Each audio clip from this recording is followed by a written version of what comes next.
How did Ole Miss and Lane Kiffin win the transfer portal? And also, we talk with Derek Vandygriff about Ole Miss baseball. And tonight is round one of the Basketball Egg Bowl. Lots of stuff going on. This is the Locked On Ole Miss podcast. You are Locked On Ole Miss, your daily podcast on the Ole Miss Rebels, part of the Locked On Podcast Network, your team every day.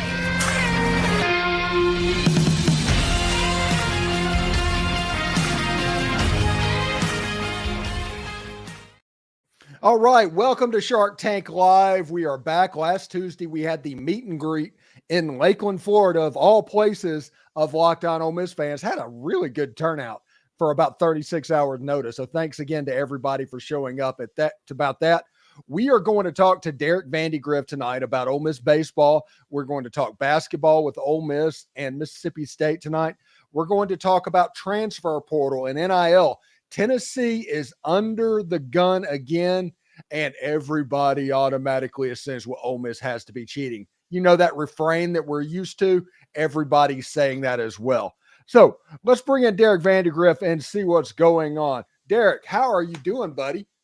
Man, doing pretty good. Ready for this next hour to run on by so we can get the first installment of the Basketball Egg Bowl underway like you were talking about. Yeah, it's one of those things, and in this rivalry overall, the home team wins and the road team loses. It's going to be a physical, fun game. But I think I said on my show maybe today that if Ole Miss beats Mississippi State and gets that free chance against Auburn and wins that game, you're looking at 19-3 at the midpoint of the SEC season. And you just have to start changing your conversation at that point. Yeah. It's tonight's a big game, right? Winning that game in College Station against Texas A&M, that was kind of the first hurdle of this 4-game stretch with Arkansas, A&M, Mississippi State, and then Auburn. Luckily, these last two being at home, Miss is obviously a completely different team when we play in the Pavilion. We've seen that all year long, right? They shoot absolutely lights out in that building. And it's going to be tough with Mississippi State coming in. They're a heck of a defensive team. They're very, very physical. Rebels really need to get in there and rebound the ball. But this being at home, if you get this one, then it's an ultimate free shot against a top 10 RPI coming into your building on Saturday for Chris Beard and them to get to that 6-3 record at the halfway point of the SEC season. And then, at that point, you're really looking at, trying to win 4 more conference games the rest of the way to really lock yourself into an NCAA tournament bid. Well, if you look at what Ole Miss is in the quad 1 and quad 2 and actually what their resume says, if they continue the same way, they're playing for seeding at that point. But they actually have a decent quad 1, quad 2 resume. I think they have 3 quad 1 wins at the moment and 1 on the road. So Chris Beard has them going. They have them working. Yeah. And look, it's a lot of fun to be able to talk about Ole Miss basketball here in late January, going into February, right? We haven't had that in a few seasons in Oxford, but that's the Chris Beard effect, though. He comes in, he's one of the best coaches in the country for a reason. He's completely turned this program around so far in 1 year. He's got these kids believing, got them playing hard. And, again, the only real deficiency you see is the rebounding. That's the one thing that can kill you. But this one being in the Pavilion, like you said, the home team generally wins these games with Ole Miss and Mississippi State. So luckily this one's in Oxford. Let's go in and get this one, and we'll take our free shot against Bruce Pearl and the boys come Saturday. What's the matchup tonight that mostly has your attention? Yeah, I think it's down low. Tulo is a really good player for Mississippi State, the big guy that they have there. He's really athletic and long, and I know we have 2 7-footers, but I think he can create some problems. And our biggest thing, I think, is getting a body on him and not letting him dictate the physicality of this game. Let's be the one that throws the first punch down there and put bodies on bodies, be physical, kind of play at our pace, but also hit them in the mouth with the taste of their own medicine too, right? Not just sit back there and wait for the ball to come to you. Let's go and attack. I think that's one thing that we did really, really well when we had that good stretch after the Tennessee game, right? I talked about Sharp and Cisse in particular. Those two guys, they were going and attacking the ball a lot better in the air, getting a little bit better position. That's one thing that Sharp is mainly out of position because he's always trying to block shots, right? He's always trying to chase the ball and get that block shot. But they did a lot better during that stretch, getting in position to rebound the ball and going and attacking the ball in the air instead of waiting for it to come to them. That's one thing I think they need to do. And it's also the continuation of Jamin Brakefield kind of continuing his ascent to fulfilling his potential. He's really done a good job this year. He was one guy that I pointed out before the year that this basketball team really needs to play well because we needed that other option. And as big and long as he is, and his ability to shoot, that's one thing that he really picked up on this year. If you get him on the left wing from three, I mean, he's been absolutely deadly so far from there. So that's been really nice, and I think everything needs to keep running through Morrell offensively. Juju Murray has been absolutely incredible. He never makes the wrong play. That's one thing you need to ask from your point guard is anytime the ball's in his hand, don't make the wrong play, and he never does. He knows when to drive it. He knows when to pass it. And he's really good at drawing defenders in the middle of the lane and finding guys like Brakefield and Morrell out there on the wings or the corner or something like that for some threes. So, and then we saw against Texas A&M, he knows when to just take it upon himself and go win it. Right, heck of a shot by him. It was from way out there, but he had the space, and I think goes a long way with Chris Beard too. If you listen to his post game after that shot, him and Juju Murray both. Murray told him that no matter what, take your shots. You're not going to get in trouble for taking your shots. If they're there, put it in the air. And I think that instills a lot of belief in not only Murray, but the other guys on the team too, knowing that their coach believes in them and wants them to go out there and make a play. And if it doesn't go down, just come down and do it again the very next time down the court. So I think that's been a really big part of this turnaround for Ole Miss basketball. Yeah, and if you are in the chat and commenting on the show, please comment with where you are commenting from. I'm genuinely interested to see where the people are commenting on the show is in Jeremy Morse from Pascagoula, Mississippi. But we're going to change the subject. Mm-hmm. What is the thought of other podcasts when referring to the NCAA investigating the Tennessee Vols? Everyone is saying Ole Miss has to be in violation. They scared? Yes, kind of. Really, they are. This is what people need to realize what's going on in this. Tennessee paid $8 million for Nico Iamaleava. $8 million. Jaden Rashada, Florida got in trouble for offering a contract of $13 million to an athlete that they couldn't pay. These are not the same things. People just assume that people are getting in trouble on NIL and just assume that Ole Miss is throwing money around. If people are assuming the poorest state in the union, a university, public university in the poorest state in America, is throwing around millions of dollars, I can see why they probably couldn't get into Ole Miss right now, because at best it's wishful thinking. At worst it's dumb, but mostly it's probably just fandom. So yeah, go ahead. Well, just kind of on top of that is one thing people need to remember is when all of these rules and everything were even starting to be talked about coming into college athletics, they weren't in place yet.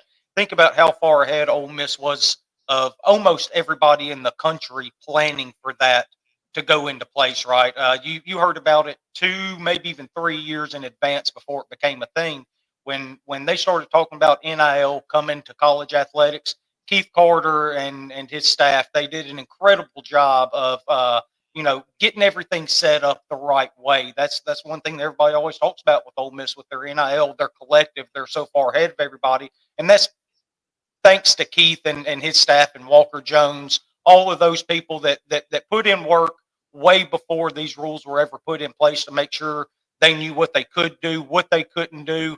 And as soon as those rules hit the books, we were ready to hit the ground running, and they did, and they've done an incredible job. So I think Ole Miss is going to be fine in all of this here. I think this is just a case of sour grapes from some people thinking that we can't do it. But I think by the time it's all said and done, it'll be a testament to Keith and Walker Jones and all those people getting Ole Miss in a position to be such players in this era of college athletics. Yeah, the main thing as well that you're looking at, Ole Miss does not have a necessarily high dollar NIL recruit this cycle. There is not a quarterback. There's not a bank buster, except if you want to take Walter Nolan. But even Walter Nolan isn't quarterback money. But it gave Ole Miss the ability to make $1 spend like $3. Yeah. Oregon probably spent 2 times as much money as Ole Miss, and they ended up with the number 2 or number 3 class. Ohio State probably spent 2 to 3 times as much money as Ole Miss. Their class is where it is. The difference is both of them have quarterbacks. And Texas, I don't think they care how much money it is as well. But Ole Miss didn't spend a ton of money.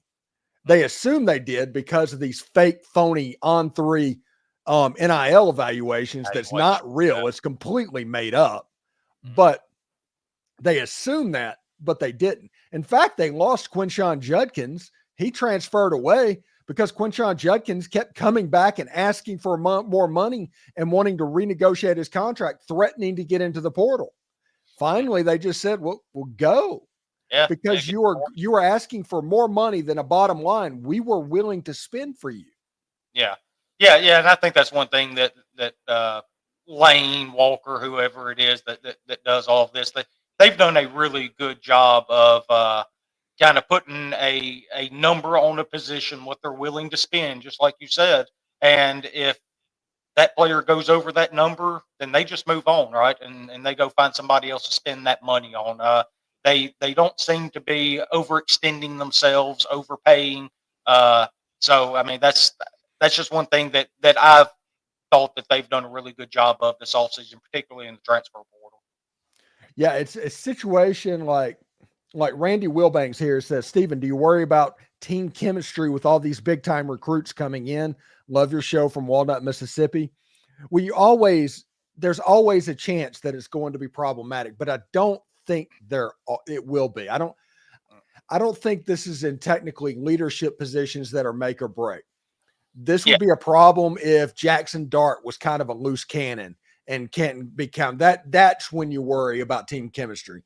The whole Anthony Richardson type stuff going on at the top of the lineup.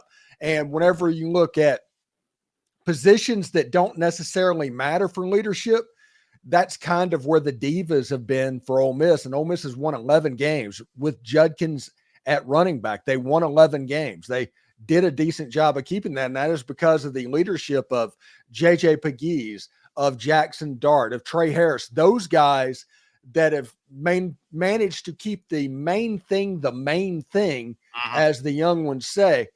And those guys are all coming back. I don't think you're going to have a situation where Princely Amon Mielen is anything. He wants to win. He wants to get ready for the league.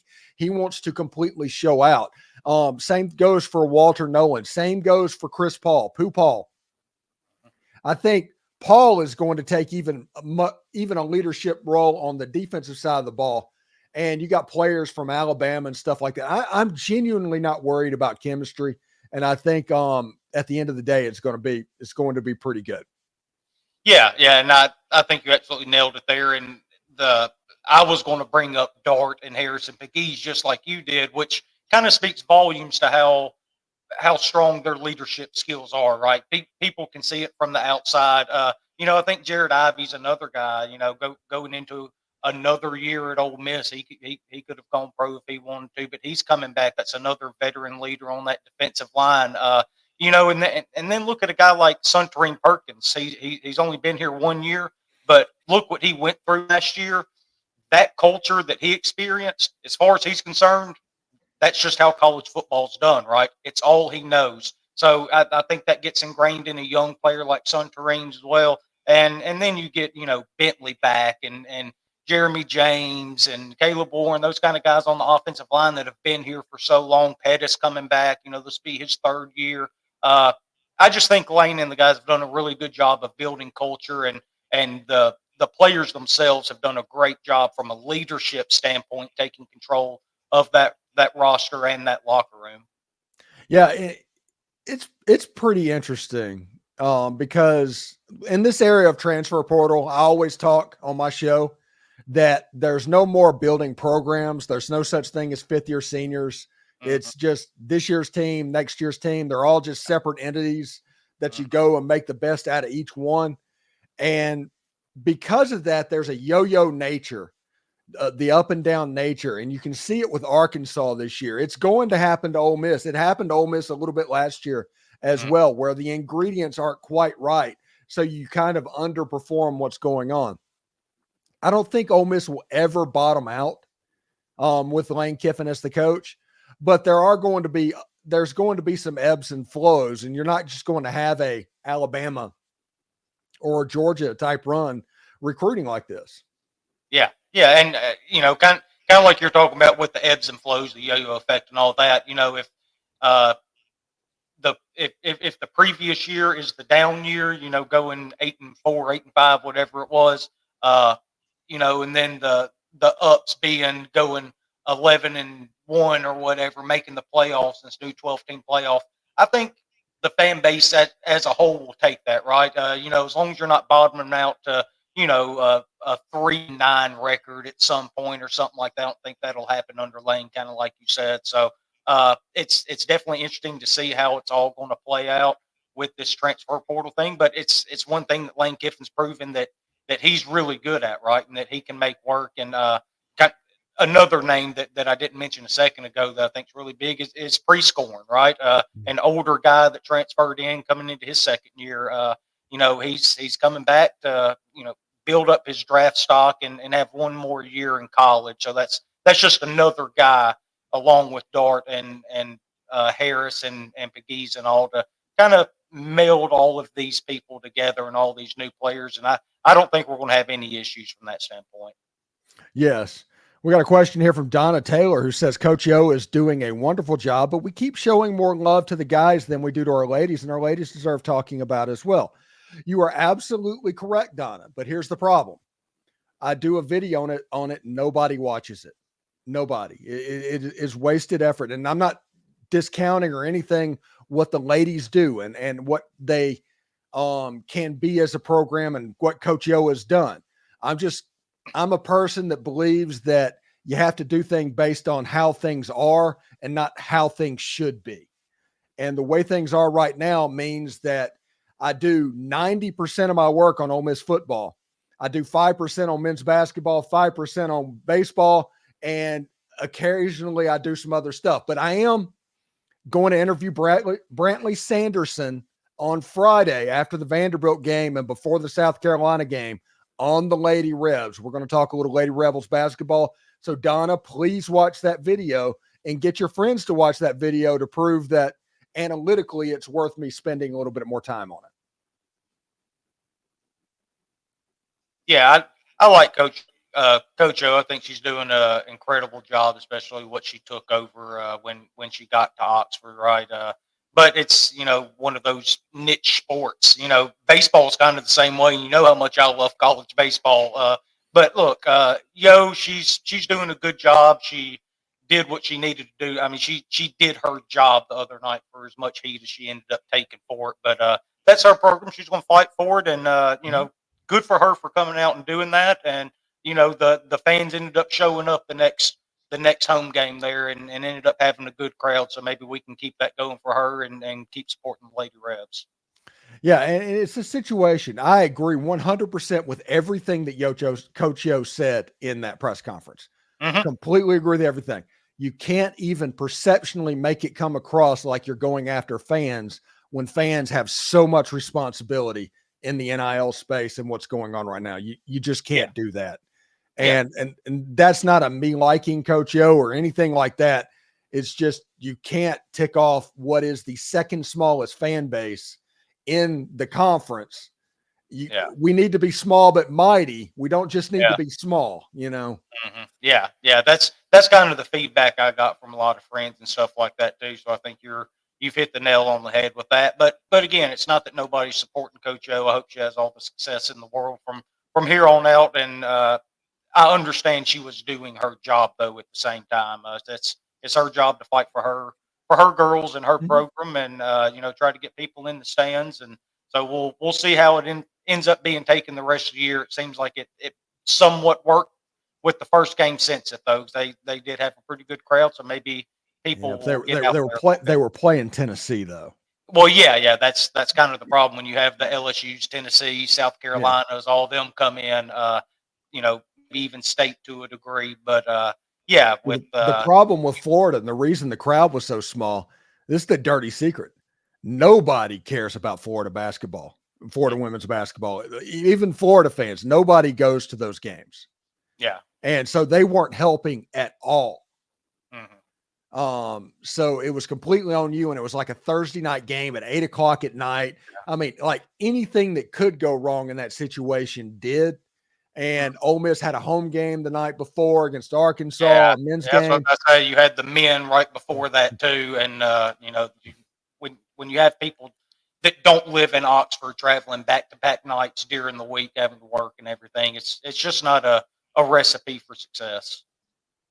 Rebel Munchkin says winning consistently for the Lady Rebs will get them more eyeballs. Winning is the key. That is absolutely the case. This is a big week for the Coach Yo and the Lady Rebs playing on the road in Memorial Gymnasium against Vanderbilt. That's a big game, and then they get the big bad South Carolina Gamecocks on I guess Sunday. I mean, it's a situation where Ole Miss can easily drop both of those games, but if they get one of them, they're kind of cooking with gas. Fantastic. Yeah.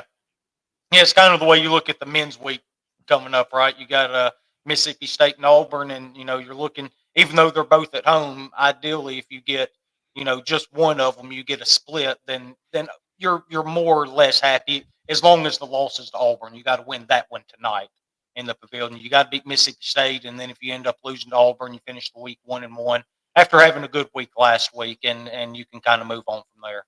Yeah, if you go to the turn at 5-4 in the SEC, Mhm.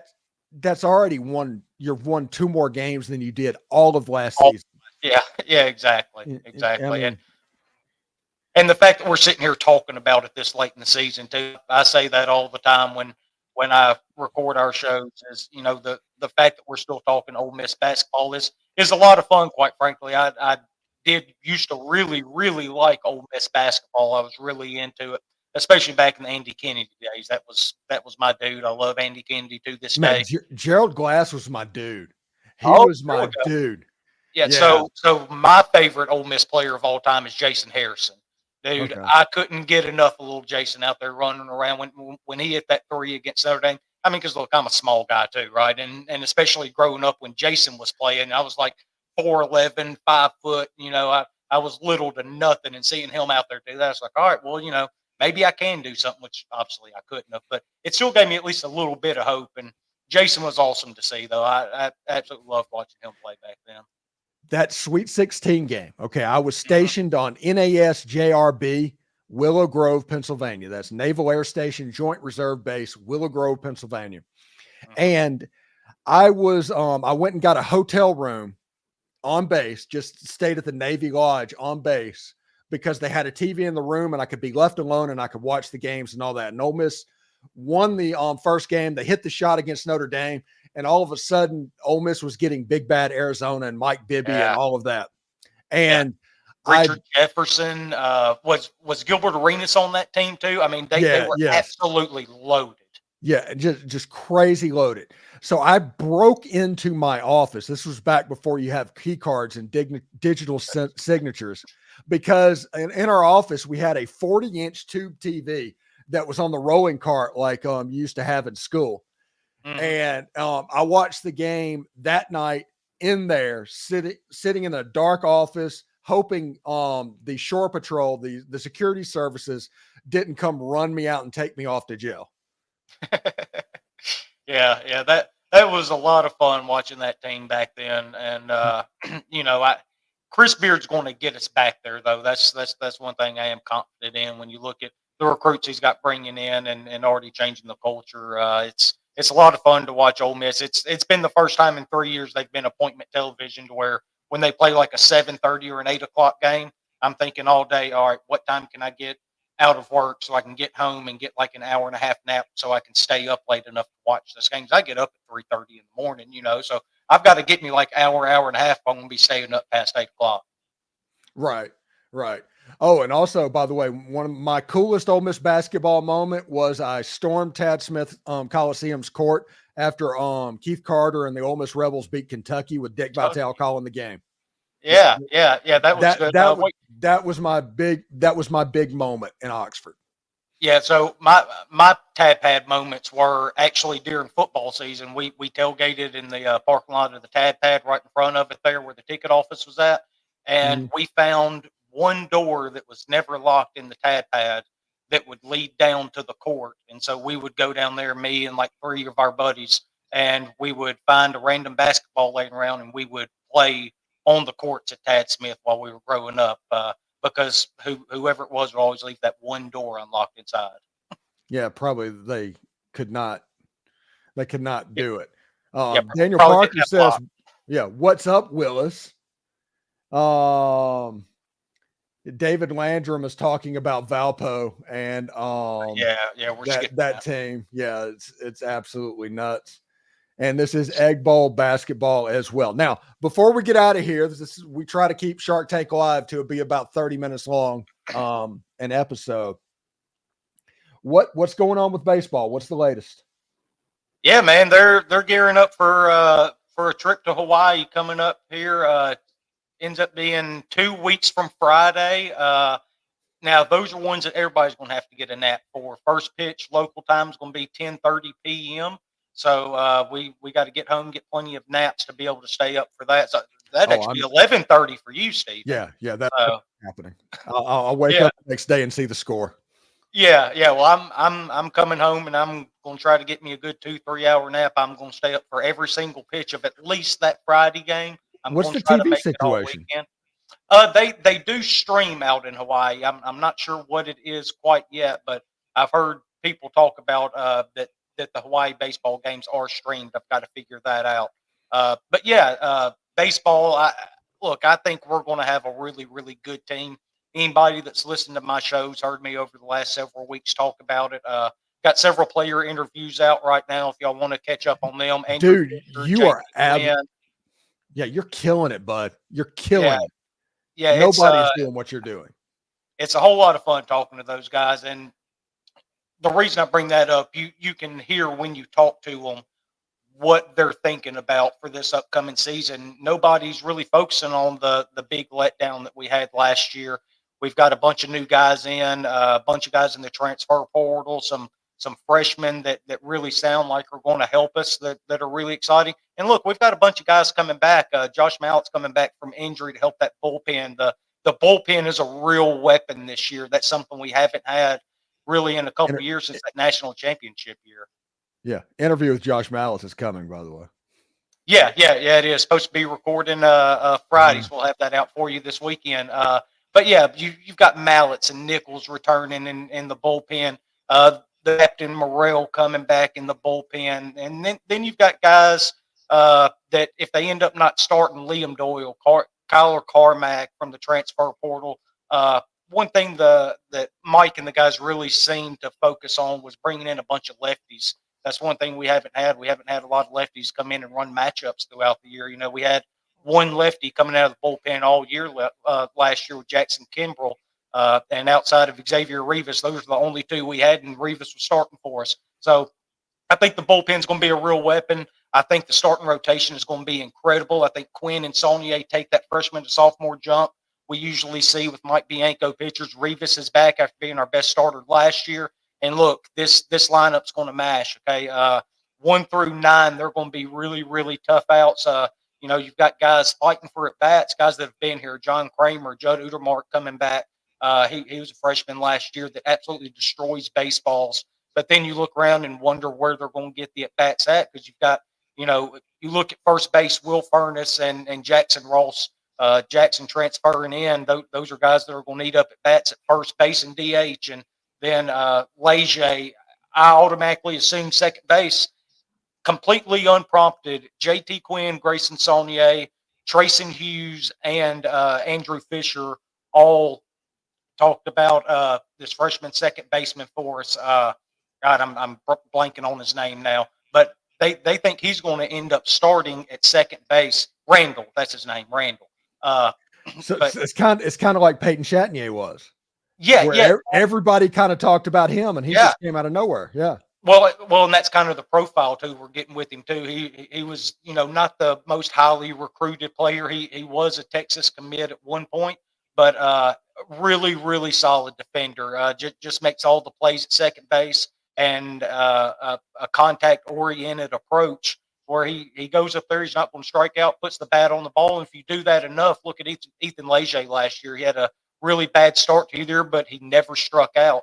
And by the time the last part of the year come up, those balls finally started finding holes. So that's a profile that can transition pretty quickly to this level as long as you're not striking out. So that's a guy to look for there. Got the freshman from Oxford behind the plate in Smithwick that everybody's really, really high on. He can really swing it, and a lot of really good things coming out of the offseason with him defensively. And then transfers like Andrew Fisher that I've talked to, Luke Hill, I've got an interview up with him too that we did back a few months ago. But those are two guys that are going to come in and take over the left side of the infield, third base and shortstop. And, those are guys you put in there and you just don't touch. You let them swing, you let them defend, and they are great at both of them. So really excited about what Mike and the guys have done to really completely revamp this roster. I think it's a good mesh of older guys coming back, guys with experience, and guys coming in from the transfer portal as well. So really excited about this baseball team. You should expect to host a regional. That should be your expectations, whether it happens or not. But this team's absolutely talented enough to do that, to be competing for a host spot in a regional and a super regional. And one thing every one of them says when you talk to them or when I talk to them, there's only one expectation at Ole Miss, and that's to get back to Omaha, right? This is a really proud baseball program with a history of winning over these last 24 years that Mike Bianco's been at the helm, and they're hell-bent on getting us back to the top of the college baseball world. So I'm ready for these next 2 weeks to get over with. That way I can finally see somebody throw a ball and get this thing underway. Oh, David Landrum's asking, are divisions going away in baseball when Texas you come in? I think divisions have been gone for a while, haven't they? Yeah. The divisions have been gone in baseball for a while now. So, but obviously with football and all, that's definitely happening in football. Yeah, but they have been gone in baseball. Okay, so at third base you're thinking Fisher. At shortstop you're thinking Hill. Second base you have the freshman Braden Randall. It's come to me now. Yeah. Where's Leger?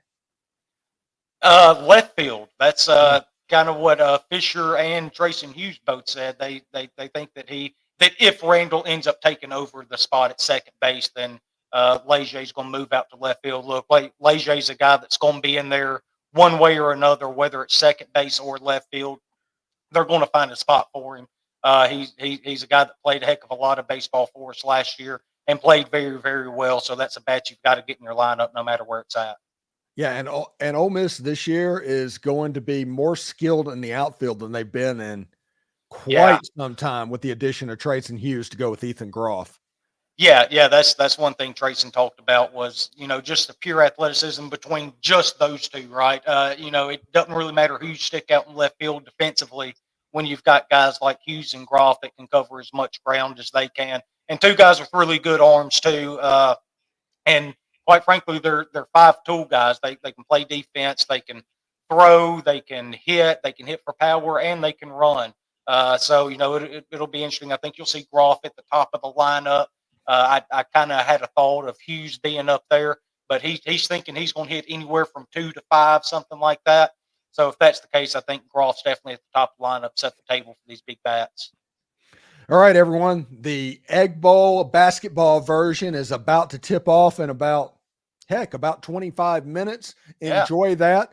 Tim Thomas will be on the show. We're not going to do an immediate instant overreaction like we do for football, but at the tomorrow we're going to have Tim Thomas, and he'll have it for 7:00 tomorrow night. We've got Mike Detillier coming on the show on Thursday. John Forcade will be on this weekend. Brantley Sanderson talking about Coach Yo and the Lady Rebs will be on Friday. Then we'll obviously have Tom Vanderford, Josh Guest, and all the regulars will be on the show as well.